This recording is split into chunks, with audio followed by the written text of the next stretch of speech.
इत्थे गुरु का परिवार जिहड़ा वो विछड़दा, ऐसा विछड़िया कि परत के कदी इकट्ठा नहीं होया। बड़ी बहादरी दे नाल लड़े। एक बारी उन्हां ने 10 लाख दी फौज नूं भाजड़ पा के पिछे नूं धक्कता है।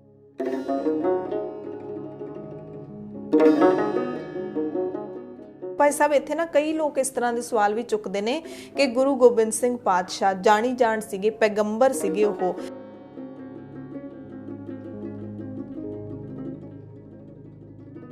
तो गुरु साहब किते ना किते उन्हां दे धार्मिक अकीदे नूं तोड़ना नहीं चाहुंदे।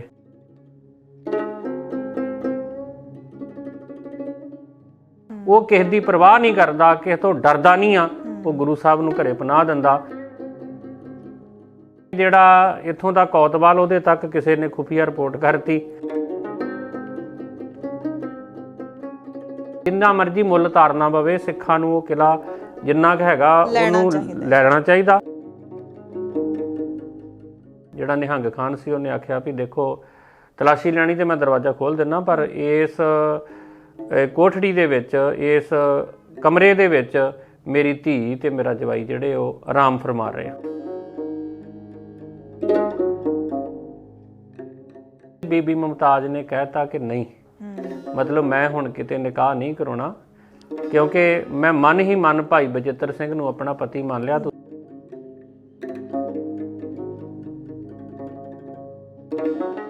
साडे जिहड़े रोल मॉडल आ बीबियां दे, खास करके सिख बीबियां उन्हां लई बीबी मुमताज आ। वाहिगुरू जी का खालसा, वाहिगुरू जी की फतेह। द खालस टीवी देखने वाले देश दुनिया के साढ़े सारे दर्शकों का बहुत बहुत स्वागत है। मैं थोड़े सब नाल हरशरण कौर अते साडे नाल स्टूडियो दे विच खास तौर पर जुड़े हुए ने भाई कुलदीप सिंह गड़गज, सिख प्रचारक ने। भाई साहब बहुत बहुत स्वागत है जी। वाहिगुरू जी का खालसा, वाहिगुरू जी की फतेह। गल कर रहे हैं शहीदी साके दी। कल 6 पोह दा इतिहास, आनंदपुर साहिब दा किला क्यों खाली करना पिया, क्यों किले नूं घेरा पिया, वो सारा इतिहास ਜਿਹੜੇ ਦਰਸ਼ਕਾਂ ਨੇ ਸੁਣਿਆ ਹੈ ਭਾਈ ਸਾਹਿਬ ਦੇ ਪਾਸੋਂ। ਅੱਜ ਆਪਾਂ ਅੱਗੇ ਤੋਰਾਂਗੇ ਕਿ ਅਨੰਦਪੁਰ ਸਾਹਿਬ ਦਾ ਕਿਲਾ ਜਦੋਂ ਖਾਲੀ ਕਰ ਦਿੱਤਾ ਸੀ, ਉਸ ਤੋਂ ਬਾਅਦ ਗੁਰੂ ਸਾਹਿਬ ਆਪਣੇ ਪਰਿਵਾਰ ਸਮੇਤ ਤੇ ਸਿੰਘਾਂ ਸਮੇਤ ਕਿੱਧਰ ਨੂੰ ਗਏ ਸੀ, ਤੇ ਉਹ ਜਿਹੜਾ ਪੜਾਅ ਹੈ, ਉਹ ਰਾਹ ਹੈ, ਉਹ ਕਿਵੇਂ ਦਾ ਰਿਹਾ, ਕਿੰਨਾ ਮੁਸ਼ਕਿਲਾਂ ਭਰਿਆ ਸੀ, ਕਿਉਂਕਿ ਪਰਿਵਾਰ ਵਿਛੋੜਾ ਵੀ ਹੋਣਾ ਹੈ। ਉਸ ਤੋਂ ਬਾਅਦ ਫਿਰ ਗੁਰੂ ਗੋਬਿੰਦ ਸਿੰਘ ਪਾਤਸ਼ਾਹ ਦੇ ਜਿਹੜੇ ਚਾਰੇ ਫਰਜ਼ੰਦ ਹੈਗੇ ਨੇ, ਉਹ ਦੋ ਦੋ ਕਰਕੇ ਇਸ ਦੁਨੀਆ ਤੋਂ ਚਲੇ ਗਏ ਸੀ, ਸ਼ਹੀਦੀਆਂ ਪਾ ਗਏ ਸੀ, ਸ਼ਹਾਦਤ ਦਾ ਜਾਮ ਪੀਤਾ ਸੀ। ਸੋ ਭਾਈ ਸਾਹਿਬ ਆਪਾਂ ਇਤਿਹਾਸ ਦੀ ਜਿਹੜੀ ਲੜੀ ਅੱਗੇ ਸ਼ੁਰੂ ਕਰੀਏ ਤਾਂ ਆਨੰਦਪੁਰ ਸਾਹਿਬ ਤੋਂ ਬਾਅਦ ਗੁਰੂ ਸਾਹਿਬ ਦਾ ਜਿਹੜਾ ਕਾਫਲਾ ਹੈ ਉਹ ਕਿੱਧਰ ਨੂੰ ਜਾਂਦਾ ਹੈਗਾ? ਜਦੋਂ ਸੱਚੇ ਪਾਤਸ਼ਾਹ ਨੇ ਆਨੰਦਪੁਰ ਸਾਹਿਬ ਦਾ ਕਿਲਾ ਛੱਡਿਆ ਤੇ ਸਭ ਤੋਂ ਅੱਗੇ ਜਿਹੜੇ ਨੌਜਵਾਨ ਸੀ ਜੀ, ਵਿਚਕਾਰ ਬੀਬੀਆਂ, ਬੱਚੇ, ਬਜ਼ੁਰਗ, ਠੀਕ ਹੈ, ਤੇ ਇਤਿਹਾਸ ਵਿੱਚ ਲਿਖਿਆ ਕਿ ਪਿਛਲੇ ਪਾਸੇ ਸਾਰਾ ਕੁਝ ਸੰਭਾਲਣ ਲਈ ਸਾਹਿਬਜ਼ਾਦਾ ਅਜੀਤ ਸਿੰਘ ਹੋਣੀ ਵੀ ਹੈਗੇ ਸੀ। ਠੀਕ ਹੈ। ਜਦੋਂ ਇਹ ਕਾਫਲਾ ਕੀਰਤਪੁਰ ਸਾਹਿਬ ਤੋਂ ਥੋੜਾ ਅੱਗੇ ਟੱਪਿਆ ਕੇ ਬੁੰਗਾ ਸਾਹਿਬ ਆਉਂਦਾ, ਗੁਰਦੁਆਰਾ ਸ਼੍ਰੀ ਨਿਰਮੋਹਗੜ੍ਹ ਸਾਹਿਬ ਜੀ, ਇੱਥੇ ਜਦੋਂ ਇਹ ਕਾਫਲਾ ਜੇ ਪਹੁੰਚਦਾ ਹੀ ਆ ਕਿ ਆਵਾਜ਼ਾਂ ਆਈਆਂ ਫੜ ਲਓ ਜਾਂ ਕੁਛ ਨਾਰੇ ਲੱਗੇ ਨੇ।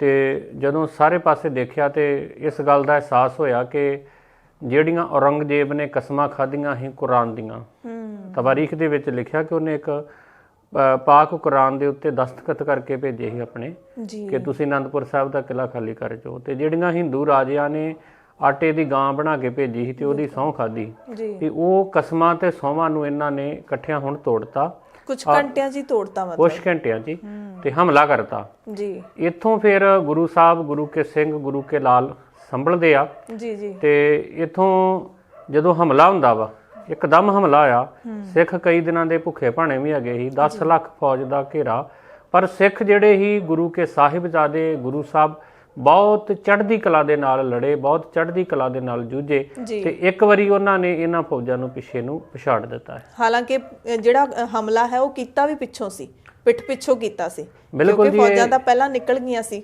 ਪਿੱਠ ਪਿੱਛੋਂ ਹਮਲਾ ਹੁੰਦਾ ਵਾ। ਔਰ ਧੋਖਾ ਸੀ ਇਹ, ਉਹਨਾਂ ਨੇ ਬੇਈਮਾਨੀ ਕੀਤੀ। ਗੁਰੂ ਸਾਹਿਬ ਨੇ ਜ਼ਫਰਨਾਮੇ 'ਚ ਜ਼ਿਕਰ ਵੀ ਕੀਤਾ ਕਿ ਤੁਸੀਂ ਜਿਹੜੀ ਸਹੁੰ ਖਾਧੀ ਆ ਕੁਰਾਨ ਦੀ, ਫਿਰ ਤੂੰ ਸੱਚਾ ईमान रखने वाला मुसलमान नहीं हैगा, बिल्कुल मतलब धोखा किया गया ही। पर फिर भी गुरु के लाल गुरु साहब गुरु खालसा पंथ ਜਿਹੜਾ ਉਹ ਚੜ੍ਹਦੀ ਕਲਾ ਦੇ ਨਾਲ ਡਟ ਕੇ ਮੁਕਾਬਲਾ ਕਰਦਾ। ਜੀ ਜੀ ਬਿਲਕੁਲ। ਸੋ ਭਾਈ ਸਾਹਿਬ ਇੱਥੇ ਨਾ ਕਈ ਲੋਕ ਇਸ ਤਰ੍ਹਾਂ ਦੇ ਸਵਾਲ ਵੀ ਚੁੱਕਦੇ ਨੇ ਕਿ ਗੁਰੂ ਗੋਬਿੰਦ ਸਿੰਘ ਪਾਤਸ਼ਾਹ ਜਾਣੀ ਜਾਣ ਸੀਗੇ, ਪੈਗੰਬਰ ਸੀਗੇ ਉਹ, ਤੇ ਉਹਨਾਂ ਨੂੰ ਕਿਉਂ ਨਹੀਂ ਪਤਾ ਲੱਗਿਆ ਕਿ ਉਹਨਾਂ ਨੂੰ ਮਤਲਬ ਜਾਂ ਉਹਨਾਂ ਨੇ ਫਿਰ ਜਿਹੜਾ ਵਿਸ਼ਵਾਸ ਕੀਤਾ ਉਹਨਾਂ ਤੇ ਕਿਸ ਸੌਹਾਂ ਉਹਨਾਂ ਨੇ ਖਾਧੀਆਂ, ਪਰ ਪਤਾ ਕਿਉਂ ਨਹੀਂ ਲੱਗਿਆ ਕਿ ਧੋਖਾ ਕਰਨਗੇ। ਦੇਖੋ ਜੀ, ਗੁਰੂ ਸਾਹਿਬ ਸਰਬ ਕਲਾ ਸਮਰੱਥਾ ਔਰ ਗੁਰੂ ਸਾਹਿਬ ਨੂੰ ਇਹ ਵੀ ਪਤਾ ਹੈ ਵੀ ਇਹ ਸਾਰਾ ਕੁਝ ਹੋਣਾ ਹੀ ਆ।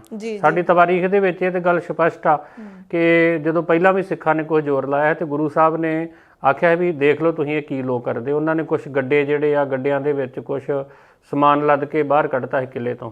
ਉਹ ਥੋੜਾ ਜਿਹਾ ਦੂਰ ਹੀ ਗਏ ਸੀ ਤੇ ਉਹਨਾਂ ਨੇ ਹਮਲਾ ਕਰਤਾ ਹੈ। ਮਤਲਬ ਇਹ 'ਚ ਕੋਈ ਦੋਰਾਵਾ ਨਹੀਂ, ਗੁਰੂ ਸਾਹਿਬ ਜਾਣਦੇ ਹੀ। ਪਰ ਕਿਉਂਕਿ ਉਹਨੇ ਕੁਰਾਨ ਦੀ ਕਸਮ ਖਾਧੀ ਔਰ ਹਿੰਦੂ ਰਾਜਿਆਂ ਨੇ ਗਾਂ ਤੇ ਗੀਤਾ ਦੀ ਖਾਧੀ ਕਸਮ, ਸਹੁੰ ਖਾਧੀ, ਤਾਂ ਗੁਰੂ ਸਾਹਿਬ ਕਿਤੇ ਨਾ ਕਿਤੇ ਉਹਨਾਂ ਦੇ ਧਾਰਮਿਕ ਅਕੀਦੇ ਨੂੰ ਤੋੜਨਾ ਨਹੀਂ ਚਾਹੁੰਦੇ।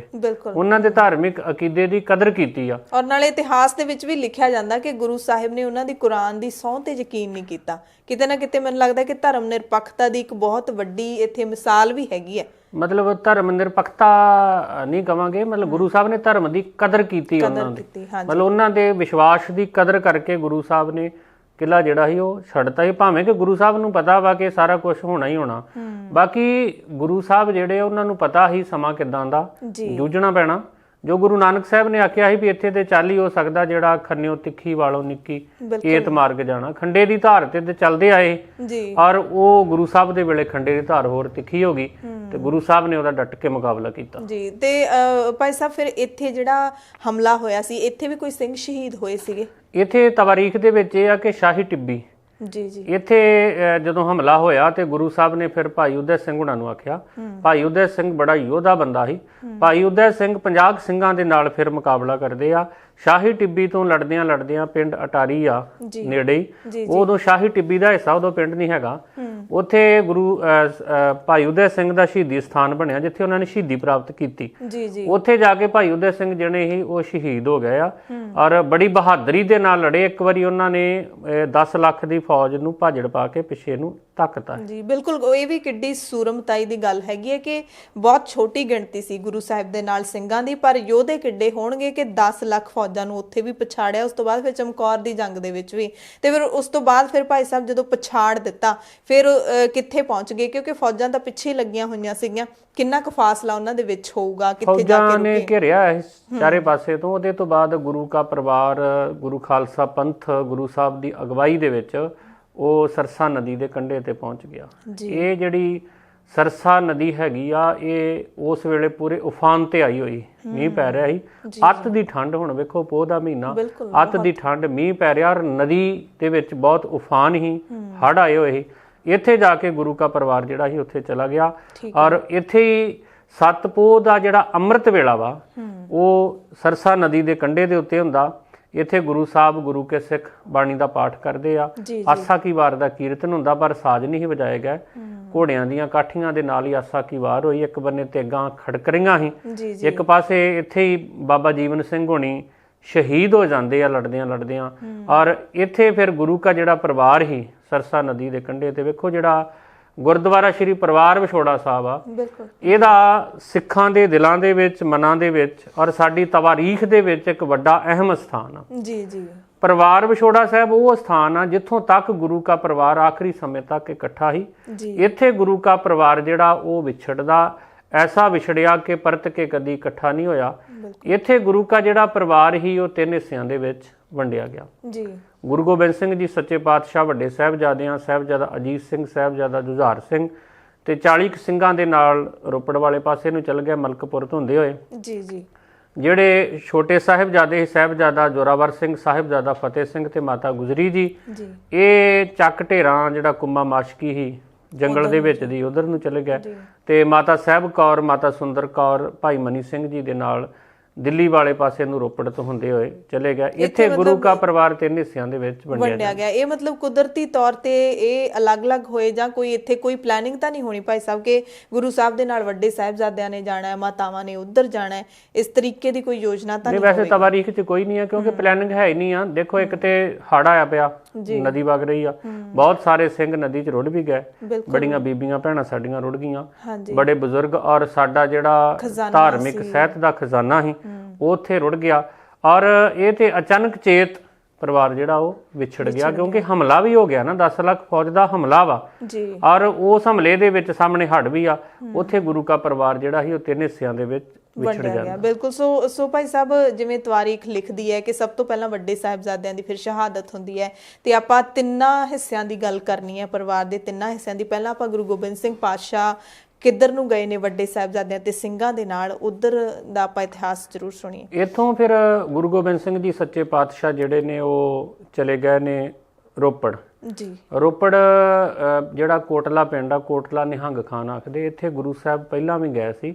ਉੱਥੇ ਗੁਰੂ ਪਾਤਸ਼ਾਹ 6ਵੇਂ ਪਾਤਸ਼ਾਹ ਦੇ ਸਮੇਂ ਤੋਂ ਜਿਹੜਾ ਨਿਹੰਗ ਖਾਨ ਆ, ਉਹਦਾ ਪਰਿਵਾਰ ਗੁਰੂ ਘਰ ਦਾ ਗੁਰਸਿੱਖ ਚੱਲਿਆ ਆਉਂਦਾ ਹੈ ਜੀ ਜੀ। ਔਰ ਵੇਖੋ ਜਦੋਂ 10 ਲੱਖ ਫੌਜ ਨੇ ਘੇਰਾ ਪਾਇਆ, ਉਦੋਂ ਵਿਸ਼ਵਾਸ ਵਾਲੇ ਦੇ ਕੋਲ ਹੀ ਜਾਇਆ ਜਾ ਸਕਦਾ, ਔਰ ਕਿੰਨਾ ਭਰੋਸਾ ਹੋਊਗਾ ਨਿਹੰਗ ਖਾਨ ਤੇ। ਬਿਲਕੁਲ। ਸੱਚੇ ਪਾਤਸ਼ਾਹ ਉਹਦੇ ਘਰ ਜਾਂਦੇ ਆ ਤੇ ਉੱਥੇ ਅਜੇ ਠਹਿਰੇ ਹੁੰਦੇ ਆ, ਤੇ ਮਗਰੋਂ ਸਾਹਿਬਜ਼ਾਦਾ ਅਜੀਤ ਸਿੰਘ ਹੁਣੀ ਆਉਂਦੇ ਆ, ਤੇ ਸਾਹਿਬਜ਼ਾਦਾ ਅਜੀਤ ਸਿੰਘ ਦੇ ਨਾਲ ਭਾਈ ਬਚਿੱਤਰ ਸਿੰਘ ਅਤ ਜ਼ਖਮੀ ਹਾਲਤ 'ਚ ਆਉਂਦੇ, ਕਿਉਂਕਿ ਮਲਕਪੁਰ ਦੇ ਲਾਗੇ ਫਿਰ ਟਕਰਾ ਗਿਆ ਸੀ, ਉੱਥੇ ਯੁੱਧ ਕਰਦਿਆਂ ਭਾਈ ਬਚਿੱਤਰ ਸਿੰਘ ਅਤ ਜ਼ਖਮੀ ਹੋ ਗਏ ਜੀ। ਇੱਥੇ ਮਤਲਬ ਵੇਖੋ ਵੀ ਜਿਹੜਾ ਆਪਣਾ ਨਿਹੰਗ ਖਾਨ ਆ, ਕਿੰਨਾ ਅਡੋਲ, ਕਿੰਨੇ ਸਿਰੜ ਵਾਲਾ, ਔਰ ਕਿੰਨਾ ਨਿਡਰ ਸਿੱਖ ਆ। ਬਿਲਕੁਲ। ਭਾਵੇਂ ਕਿ ਉਹ ਮੁਸਲਮਾਨ ਆ, ਪਰ ਉਹਦਾ ਭਰੋਸਾ ਵੇਖੋ, ਡਰਿਆ ਨਹੀਂ। ਉਹਨੂੰ ਪਤਾ ਸਾਰੀ ਸਟੇਟ ਭਾਰਤ ਜਿਹੜਾ ਹਿੰਦੁਸਤਾਨ ਇਹਦਾ ਨਾਮ, ਉਦੋਂ ਦਿੱਲੀ ਦਾ ਤਖਤ ਜਿਹੜਾ ਉਹ ਵੈਰੀ ਆ, ਬਿਲਕੁਲ ਪਹਾੜੀ ਰਾਜੇ ਵੈਰੀ ਆ, ਜਿੰਨੀਆਂ ਰਿਆਸਤਾਂ ਵੈਰੀ ਆ, ਉਹ ਇੱਕ ਮੁਸਲਮਾਨ ਵੀ ਆ, ਪਰ ਇਹਦੇ ਬਾਵਜੂਦ ਉਹ ਗੁਰੂ ਨੂੰ ਆਪਣਾ ਇਸ਼ਟ ਮੰਨਦਾ,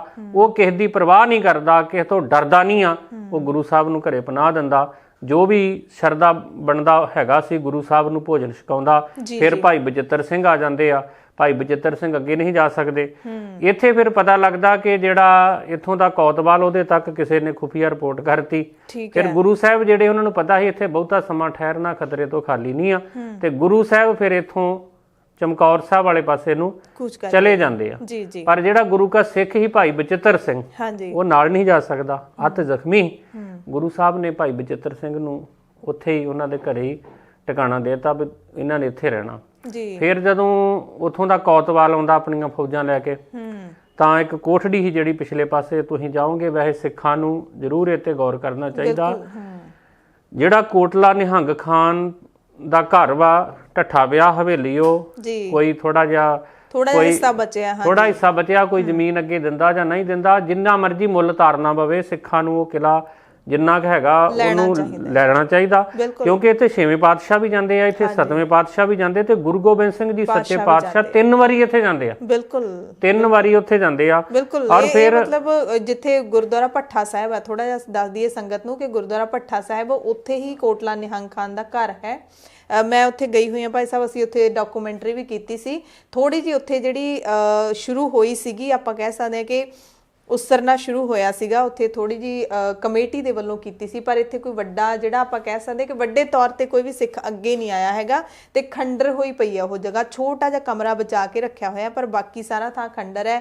ਆਸੇ-ਪਾਸੇ ਲੋਕਾਂ ਨੇ ਜ਼ਮੀਨ ਹੈ ਜਿਹੜੀ ਉਹ ਦੱਬਣੀ ਸ਼ੁਰੂ ਕਰਤੀ ਹੈ। ਸੋ ਇਹ ਜ਼ਰੂਰ ਗੌਰ ਵਾਲੀ ਗੱਲ ਹੈਗੀ ਹੈ, ਕਿਉਂਕਿ ਦੇਖੋ ਨਿਹੰਗ ਖਾਨ ਉਦੋਂ ਗੁਰੂ ਸਾਹਿਬ ਜੀ ਦੇ ਨਾਲ ਖੜਦਾ ਜਦੋਂ ਪੱਤਾ ਹੀ ਵੈਰੀ ਹੋ ਗਿਆ। ਬਿਲਕੁਲ। ਇੱਕ ਗੱਲ ਚੇਤੇ ਰੱਖੋ, ਗੁਰੂ ਸਾਹਿਬ ਨੇ ਬਾਣੀ ਦੇ ਵਿੱਚ ਕਿਹਾ ਕਿ ਸੁਖ ਕਹਿ ਹੇਤ ਬਹੁਤ ਮਿਲ ਬੈਠਤ, ਰਹਿਤ ਚਹੂੰ ਦਿਸ ਘੇਰੈ, ਬਿਪਤ ਪਰੀ ਸਭ ਹੀ ਸੰਗ ਛਾੜਤ, ਕਉ ਨਾਵਤ ਨੇਰੈ।